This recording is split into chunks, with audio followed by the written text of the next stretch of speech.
8월 마지막 날 우린 수요 예배 가운데 로마서 4장 13절에서 17절의 말씀으로 로마서 강의 그 29번째 시간 아브라함이 하나님을 믿음에라는 주제의 말씀으로 하나님 말씀의 강의의 말씀을 듣도록 하겠습니다. 우리가 인생을 살아가는 동안에 마주하는 가장 어리석은 후회는 무엇일까요? 우리가 인생을 살아가는 동안에 맞이하는 가장 어리석은 후회. 우린 이런 격언이 있습니다. 후회는 아무리 일찍 해도 늦다. 그리고 때 늦은 후회 등 후회에 관한 참 많은 격언과 속담이 있지만 가장 어리석은 후회를 든다면 생명이 끝나서 천국과 지옥의 실체를 마주할 때 그때 그 사람이 전해준 기독교의 복음을 믿을 걸이라고 말하는 것입니다. 왜냐하면 우리가 살아가면서 하는 후회는 살아있는 동안에 다시 시도해 볼 수도 있고 또한 후회를 만들지 않도록 최선을 다할 기회가 있지만 죽은 후에 천국과 지옥이 있음을 마주한 후에 믿을 걸이라고 말하는 후회는 결코 돌이킬 수 없기 때문입니다. 한 성도가 환상 가운데 천국을 다녀오게 되었답니다. 천사가 자신을 이끌고 지옥을 향해서 가는데 자신이 교회에서 들었던 내용과는 좀 다른 분위기처럼 이상한 소리가 들리더랍니다. 마치 호탕한 웃음처럼 들리는 소리들이 있어서 너무 궁금해서 자신을 인도하고 있던 천사에게 물었답니다. 천사님, 제가 땅에서 교회에서 지옥에 대해서 배울 때는 고통과 신음으로 탄식과 절망으로 원망으로 가득 찬 곳이라고 했는데 제가 지금 지옥에서 들려오는 소리를 들으니 호탕한 웃음소리 같습니다 라고 제가 땅에서 교회에서 교육을 잘못 받은 것인가요? 라고 성도가 천사에게 묻습니다. 그랬더니 천사가 미소를 한번 보이고는 이렇게 말합니다. 그렇게 들렸습니까? 그렇다면 조금만 더 지옥에 가까이 가보시면 교회에서 배운 성경이 틀리지 않았다라는 것을 깨닫게 되실 겁니다. 천사의 말을 듣고 좀 더 나아가 지옥에 이르니 그 호탕한 웃음소리가 실상은 땅에서 예수 믿을 걸, 그 친구가 전한 복음을 들을 걸, 자녀들이 전해준 예수 구원의 복음을 따를 걸, 부모님이 그렇게 교회 가자고 할 때 따라갈 걸이라고 탄식하는 걸걸걸 거리는 이 소리가 마치 호탕한 웃음처럼 껄껄껄 하고 그렇게 울려서 들렸던 것입니다. 여러분, 우리의 호흡이 있는 동안에 내가 믿음으로 인하여 주님 안에 거하고 있다는 것만큼 복 중에 복은 없습니다. 우리는 오늘 주신 로마서의 말씀을 받으며 믿음의 진리를 바르게 알고 바르게 믿어서 결코 후회하지 않는 가장 최고의 선택을 했음을 확신하는 복된 시간이 되기를 축복합니다. 바울은 로마서를 통해서 예수 그리스도께서 전해준 복음의 진리를 외치며 살았습니다. 예수님께서 그를 부르실 때 이방인을 위한 복음의 그릇으로 선택했다고 말씀하신 것처럼 이방인들에게 복음을 전하는 일에 목숨도 아끼지 않고 최선을 다했으며 동족인 유대인에게도 바른 진리를 외쳐서 그릇된 길에서 생명의 길로 돌이키도록 최선의 수고를 했습니다. 그의 외침의 중심이 무엇입니까? 바로 오직 믿음으로 얻게 되는 구원이었습니다. 로마서 1장 17절의 말씀입니다. 복음에는 하나님의 의가 나타나서 믿음으로 믿음에 이르게 하나니 기록된 바 오직 의인은 믿음으로 말미암아 살리라 함과 같으니라. 이 가르침은 유대인들이 가졌던 율법 구원과 배치되는 것이었습니다. 유대인들은 이야기하고 생각했습니다. 모세를 통해서 주신 율법을 잘 지킴으로 구원을 받을 수 있을 것이라고 그들은 여겼고 믿음의 조상인 아브라함 또한 하나님께 순종하는 그 행위로 말미암아 하나님으로부터 의롭다함을 여김을 받았고 구원을 받은 것이라고 그들은 여겼습니다. 그런데 바울은 전혀 다르게 외칩니다. 바울은 행위로는 구원을 받을 사람이 없으며 오직 예수 그리스도를 믿는 믿음으로 말미암아 구원을 받는다고 가르쳤습니다. 심지어 그토록 확신했던 행위로 인해 구원을 받았다고 여겼던 아브라함도 하나님께서 믿음으로 구원하셨다라는 것, 의롭다고 여김을 받았다라고 말씀을 한 것입니다. 이 가르침이 유대인과 종교 지지자들의 심기를 건드렸고 그것이 결국에는 살기로 변하게 되어졌습니다. 우리는 여기서 그릇된 구원관과 그리고 잘못된 종교적인 신념이 얼마나 무서운 결과를 가져올 수 있는지를 살펴보아야 합니다. 바울이 4장 3절에서 아브라함이 하나님께로부터 의롭다고 여김을 받은 것이 믿음 때문이다라는 근거로 제시한 성경은 창세기 15장 6절의 말씀입니다. 아브라함이 여호와를 믿으니 여호와께서 이를 그의 의로 여기시고, 하나님이 무엇을 그의 의로 여겨주셨다고 이야기합니까? 여호와를 믿는 믿음으로 말미암아 아브라함을 의롭다고 여겨주셨다라는 것입니다. 바울은 없는 것을 만들어내서 자신의 주장을 펼친 것이 아니라 유대인들이 하나님의 말씀이라고 굳게 믿고 있는 모세오경 곧 토라의 첫 성경인 창세기가 말씀하고 있다라는 것을 그대로 인용해서 주장한 것입니다. 그럼에도 그렇던 종교적인 확신과 신념은 하나님의 말씀보다도 자신들의 신념, 지금까지 내가 믿고 있다라는 그 신념을 더 중요하게 여기고 있었다라는 것을 지금 바울이 고발하고 있는 것입니다. 바울은 오늘 말씀을 통해서 믿음으로 의에 이르는 생명의 진리를 계속해서 우리에게 설명해 주고 있습니다. 읽었던 본문 13절의 말씀입니다. 아브라함이나 그 후손에게 세상의 상속자가 되리라고 하신 언약은 율법으로 말미암은 것이 아니요 오직 믿음의 의로 말미암은 것이니라.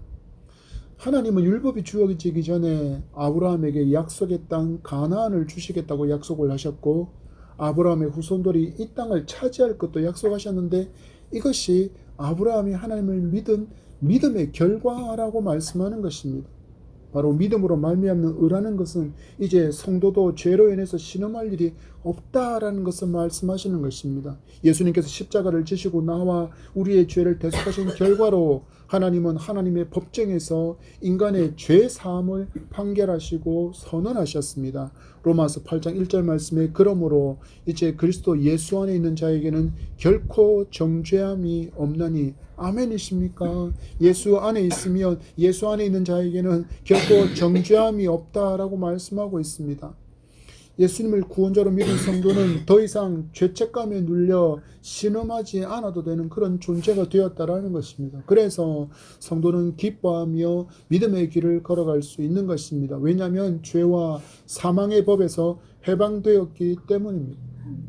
성경은 성도들의 죄가 이미 십자가로 해결되었기 때문에 그 죄에 대해서 법적인 책임을 지고 하나님의 심판대 앞에 서지 않을 것이라고 분명하게 가르쳐 주고 있습니다. 로마서 4장 7절의 말씀이 불법이 사함을 받고 죄가 가려짐을 받은 사람들은 복이 있다라고 이야기합니다. 우리의 죄는 십자가로 가려졌기 때문에 더 이상 보이지 않습니다. 그래서 성도는 때때로 넘어지고 실수해서 죄를 범하게 될 때도 분명히 있지만, 그때 우리를 참수하는 마귀의 음성이 들리겠지만 그럼에도 또 일어설 수 있는 그런 은혜의 법 아래, 성령의 법 아래 사는 사람이 하나님의 자녀가 되었다는 것을 믿으시기 바랍니다. 그 사람이 바로 우리라는 사실들을 믿으시기 바랍니다. 성도도 분명히 하나님의 심판대 앞에 서게 될 것입니다. 그러나 하나님은 이미 우리의 죄 사함을 선언하셨기에 믿음으로 의롭다 여겨주시는 성도에게 죄의 책임을 묻지 않으십니다. 이 사실을 바울이 다시 강조하고 있습니다. 14절의 말씀에 만일 율법에 속한 자들이 상속자이면 믿음은 헛것이 되고 약속은 파기되었느니라.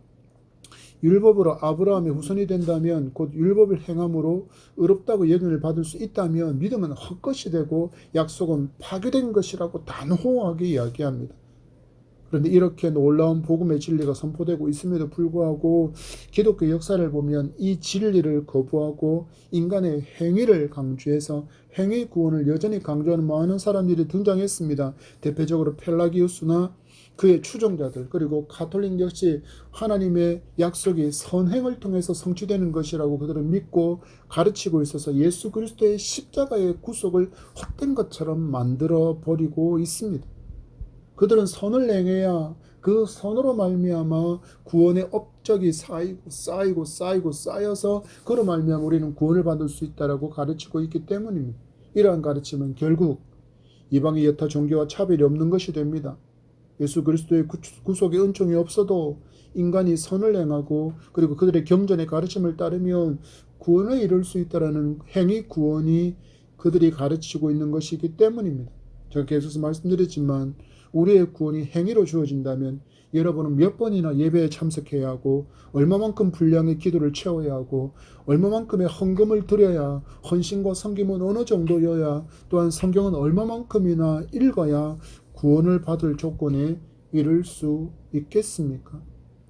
기독교는 그 구원이 절대적입니다. 절대적인 기준만이 있습니다. 오직 믿음으로 의롭다 여김을 받고 구원에 이를 수 있습니다. 인간의 어떤 행위나 공로도 구원에 하등의 영향을 끼칠 수 없습니다. 만약에 행위로 구원을 받을 수 있다고 교회가 가르친다면 예수 그리스도의 십자가의 구속은 아무런 의미가 없는 것이 되기 때문입니다. 헛것이 되고 파괴된다라는 말씀은 믿음으로 의롭다 여김을 받는다는 하나님의 신실한 약속의 모든 내용이 의미 없는 것처럼 된다라고 말씀하시는 것입니다. 그러나 결코 그럴 수 없습니다. 요한복음 3장 16절에 말씀합니다. 하나님이 세상을 이처럼 사랑하사 독생자를 주셨으니 이는 그를 믿는 자마다 멸망하지 않고 영생을 얻게 하려 하심이라. 아멘. 보십시오. 우리의 영생은 예수 그리스도를 믿는 믿음으로 주어지는 은혜의 선물임을 굳게 믿고 이 믿음 위에 굳건히 서는 여러분의 견고한 신앙의 사람이 되기를 축복합니다. 우리 여기 하나를 기억해야 합니다. 바울은 지금 율법이 더 이상 필요 없습니다. 율법은 더 이상 가치가 없습니다라는 것을 주장하는 것이 아닙니다. 성도에게도 반드시 율법이 필요합니다. 왜입니까? 구원받은 하나님의 백성답게 살 수 있는 길이 율법으로 우리에게 가르친 바 되었기 때문입니다. 하나님은 말씀하셨습니다. 내가 거룩하니 너희도 거룩하라고 선언하신 하나님께서 우리로 하여금 하나님의 거룩한 백성답게 살아갈 수 있는 길을 율법을 통해서 보여주셨기 때문입니다. 15절의 말씀을 보십시오. 율법은 진노를 이루게 하나니 율법이 없는 곳에는 범법도 없느니라. 곧 하나님의 말씀이 없으면 내가 지금 잘 살고 있는지 잘 못 사는지조차도 우리는 분별할 수 없는 그런 미련하고 어리석은 타협하는 인생을 살아갈 수밖에 없다라는 것입니다. 내 상황에 따라서 내 어떤 필요에 따라서 하나님의 말씀은 이리 꼬아버리고 저리 꼬고 이리 휘고 저렇게 휘어서 내게 맞는 말씀처럼 여기게 만드는 그런 모습이 아니라 우리가 어떤 방법을 쓰더라도 하나님의 말씀은 올곧이 그대로 써 있기 때문에 그 하나님의 말씀에서 번나가면 그것이 하마르티아, 죄라고 성경은 분명하게 말씀하고 있기 때문입니다. 율법은 우리의 행위에 완전함을 요구합니다. 단 하나의 실수도 용납하지 않습니다. 그래서 결코 어느 누구도 이 율법의 요구를 충족시키지 못합니다. 그래서 율법 앞에서 인간은 절망하고 탄식할 수밖에 없는 것입니다. 나는 구원받을 수 없겠구나. 나는 절대로 이 말씀 따라 이 율법에 따라 살아갈 수 없으니 나는 결코 구원받을 수 없겠구나는 그 절망과 탄식을 마주할 수밖에 없는 게 바로 율법으로의 구원이라는 것입니다. 그래서 이 율법이 우리를 누구에게로 인도하여 갈까요? 바로 구속의 주, 우리를 속량하신 주 예수 그리스도를 바라보게 만드는 것입니다. 이 진리를 바울은 갈라디아서를 통해서 이렇게 가르쳐주고 있습니다. 갈라디아서 3장 24절과 25절 말씀에 이같이 율법이 우리를 그리스도께로 인도하는 초동교사가 되어 우리로 하여금 믿음으로 말미암아 의롭다함을 얻게 하려 함이라. 믿음이 온 후로는 우리가 초동교사 아래에 있지 아니하도다. 아멘. 율법을 온전히 준행하여 구원에 이를 인간이 없다는 이 절망을 깨닫게 하고 우리를 그리스도께로 인도하는 초등교사로서의 역할을 율법이 담당하고 있다는 것입니다. 옛날 성경에는 몽학 선생으로서의 역할을 담당하고 있다는 것입니다.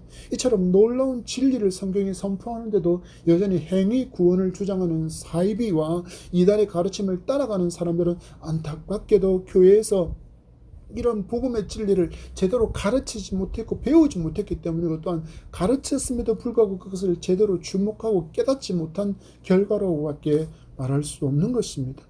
이어지는 바울의 가르침을 주목해 보십시오. 16절의 말씀입니다. 그러므로 상속자가 되는 그것이 은혜에 속하기 위하여 믿음으로 되나니 이는 그 약속을 그 모든 후손에게 굳게 하려 하심이라. 율법에 속한 자에게 뿐만 아니라 아브라함의 믿음에 속한 자에게도 그러하니 아브라함은 우리 모든 사람의 조상이라. 아멘. 아브라함의 후사, 아브라함의 씨, 아브라함의 상속자가 되어 영원한 가나안에 들어가는 그 은혜에 동참할 수 있는 것은 믿음으로 된다라고 다시 강조해서 가르쳐 주고 있습니다.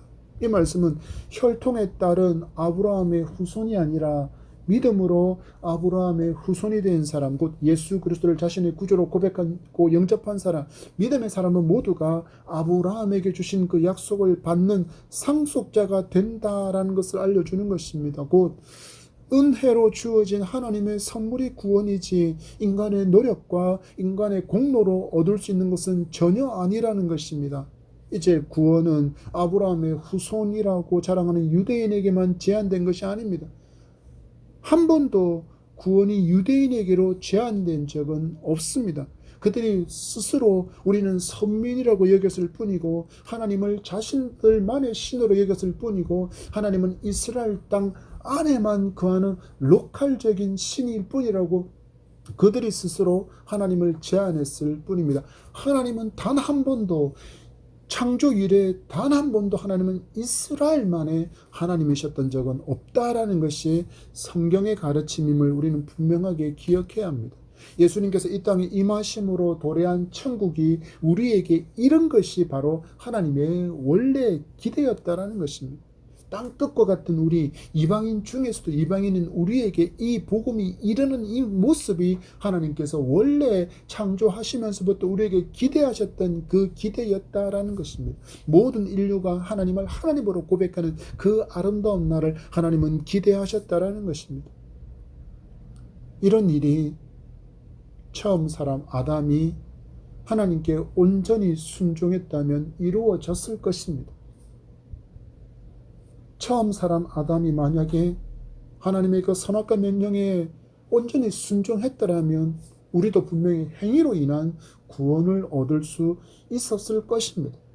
왜냐하면 무지한 상태였기 때문입니다. 그러나 처음 사람 아담은 실패했고 둘째 아담으로 오신 예수께서 하나님의 명령을 온전히 순종하심으로 생명의 길을 자신의 몸을 찢으심으로 열어주신 것입니다. 바울은 이런 믿음, 바로 오직 믿음으로 아브라함이 의롭다고 여김을 받았다라는 것을 알려주고 있습니다. 17절의 말씀을 보십시오. 기록된 바 내가 너를 많은 민족의 조상으로 세웠다 하심과 같으니 그가 믿은 바 하나님은 죽은 자를 살리시며 없는 것을 있는 것으로 부르시는 이시니라. 아멘. 여러분, 아브라함의 놀라운 믿음을 보십시오. 아브라함은 하나님을 믿었다라고 기록하고 있습니다. 그는 하나님의 말씀을 믿었다라고 기록하고 있습니다.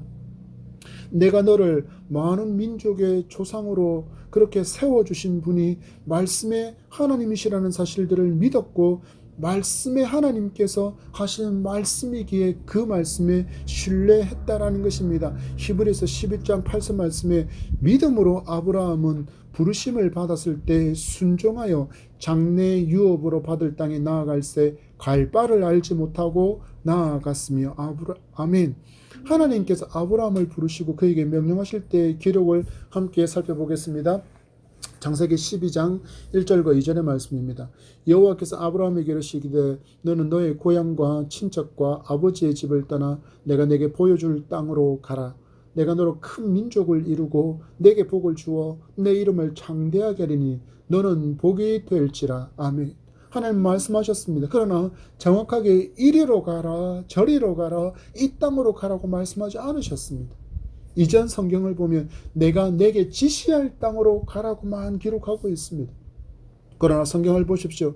그럼에도 아브라함은 하나님을 믿었고 하나님의 약속의 말씀을 믿고 나아갔습니다. 그래서 그 약속에 따라서 가나안을 얻게 되었고 그의 후손들에게도 가나안을 하나님은 주셨고 그리고 영적으로 아브라함의 후손인 우리에게도 영원한 가나안인 천국을 주셨습니다. 성도는 하나님의 약속을 믿어야 합니다. 소망이 여기에 있기 때문입니다. 하나님은 말씀하시는 하나님이십니다. 천지의 창조 또한 선포 곧 말씀으로 되어졌습니다. 있으라 하셨더니 그대로 되었더라가 성경의 기록이기 때문입니다. 그 말씀이 우리에게 주어졌습니다. 우리가 해야 할 바는 이 약속으로 가득 찬 성경을 온전히 믿는 것입니다. 바울이 구체적으로 아브라함의 믿음의 내용을 이렇게 알려주고 있습니다.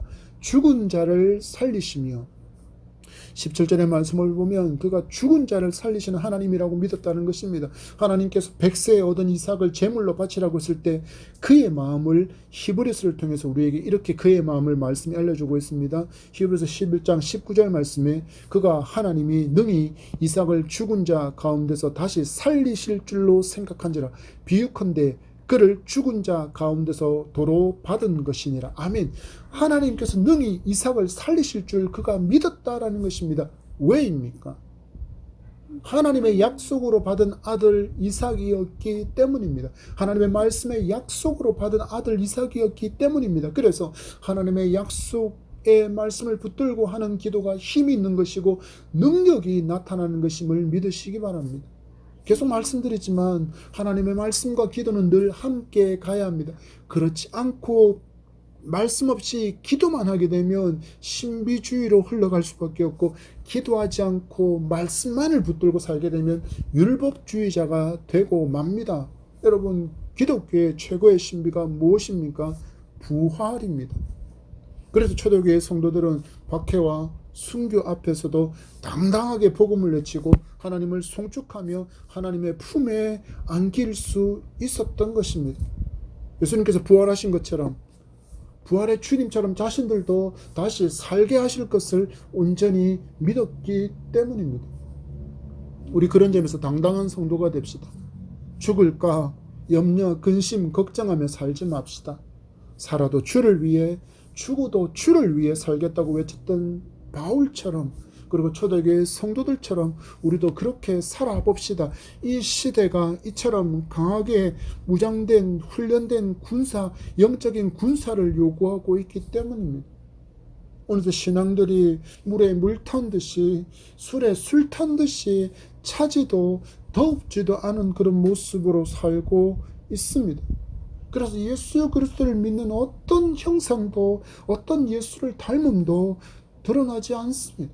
너희들은 세상의 빛이고 너희들은 세상의 소금이라 말씀하셨는데, 이 땅에 예수를 믿는 사람들이 빛처럼 살지 못하고 소금처럼 살지 못하니 진리가 왜곡되어지고 거짓된 것이 진리인 척하는 이유가 무엇입니까?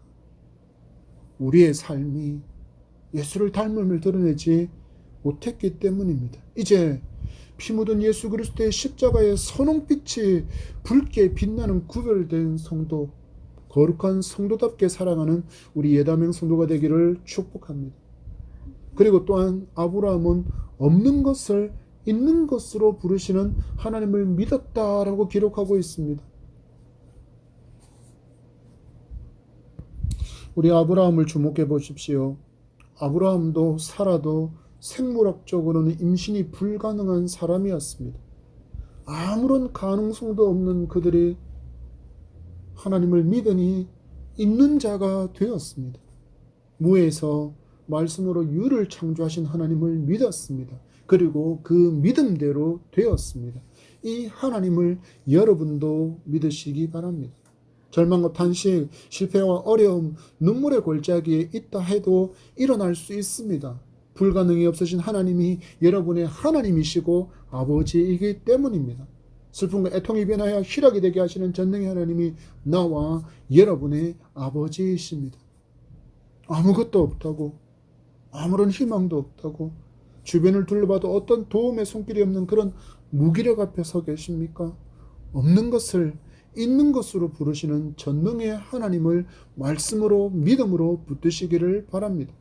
지금도 살아계신 하나님, 약속의 말씀을 주시고 기도하라 말씀하신 하나님께서 응답해 주심 또한 우리에게 약속하셨으니 그것을 믿고 그 말씀을 믿고 기도를 멈추지 마시기 바랍니다.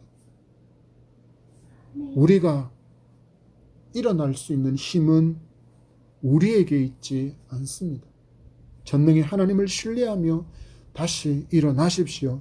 용기를 내십시오. 말씀을 맺습니다. 세상에서 가장 미련하고 어리석은, 후회를 하지 않는, 멋진 축복의 사람이 바로 예수 그리스도를 믿은 저와 여러분입니다. 이 믿음이 여러분에게 있기를 축복합니다. 저주의 인생을 살고 죄와 사망의 올무에 걸려 몸부림치고 마귀의 종노릇하고 있던 우리를 이처럼 사랑하셔서 구원해 주신 하나님의 사랑에 감사하며 예수님의 사람답게 살아갑시다. 여러분, 이 시대를 보십시오. 이 시대가 진리를 거부하고 있습니다. 하나님께서 세우신 가치와 기준을 거부하는 인생이 멋진 인생이라고 가르치고 있습니다. 미국의 어느 기독교 가정에서 실제로 일어난 일입니다. 몇 대에 걸쳐서 기독교 가정으로 세워진 가정인데 어느 날 가족 모임 중에 공교육기관인 초등학교와 중학교를 다니는 자녀들이 이렇게 이야기하는 것을 듣게 되었답니다. 하나님께서 원래 부여한 성을 거부하고 젠더를 거부하고 동성애를 하는 것이 훨씬 더 쿨한 인간이래, 훨씬 더 멋진 인간이래라고 이야기하는 대화를 듣고는 온 가족이 모여서 심각한 논의를 한 끝에 바른 가치를 교육하는, 기독교적인 진리와 가치를 교육하는 사립학교로 전학을 하게 했다는 내용이었습니다. 하버드, 예일, 옥스퍼드, 전 세계 최고로 학교라고 불리는 이곳에서 자녀들은 이런 교육을 받습니다. 하나님께서 만드신 창조의 질서를 무시하고 부인하며 인간의 자유를 더 주장하고 자신의 선택을 존중해 주는 것이 훨씬 더 인간다운 것이고 멋진 것이라고, 지성이라고 불리는 그곳에서 우리 아이들이 가르침을 받고 있습니다. 이것이 비단 미국의 일로 끝날까요? 아닙니다. 한국에서도 일어나고 있는 일입니다. 우리 단호하게 일어나야 합니다. TV에서 동성애자들의 애정이라는 주제를 다룬 예능 프로그램이 점점 늘어나고 있습니다. 방송에서 버젓이 자신이 게이이고 자신이 레즈비언이라고 말하는 시대입니다. 분명히 잘못된 것을 잘못된 것이라고 말할 수 있는 성도가 되어야 합니다. 다음 세대가 무너지고 있습니다. 점점 더 거센 파도가 일어날 것입니다. 지금 먼저 믿은 우리가 믿음의 든든한 방벽이 되어야 합니다. 더 잘 무장된, 진리로 무장된 강한 군사가 되어야 합니다. 그래서 복음으로 든든히 세워진 대한민국을 다음 세대에게 물려줄 수 있어야 합니다. 죽은 자를 살리시는 부활의 하나님, 무에서 유를 창조하시는 그 하나님을 믿었던 아브라함처럼 우리의 힘이며 능력이신 하나님을 자랑하며 진리를 수호하고 외치는 우리가 되기를 축복합니다. 마지막으로 디모데서 4장 7절 8절의 말씀을 읽겠습니다. 나는 선한 싸움을 싸우고 나의 달려갈 길을 마치고 믿음을 지켰으니 이제 후로는 나를 위하여 의의 면류관이 예비되었으므로 주 곧 의로우신 재판장이 그날에 내게 주실 것이며 내게만 아니라 주의 나타나심을 사모하는 모든 자에게도니라. 아멘. 바울처럼 선한 싸움을 싸우고 믿음을 지키며 사명을 감당하며 주의 군사로 달려가는 우리 모두가 되기를 축복합니다.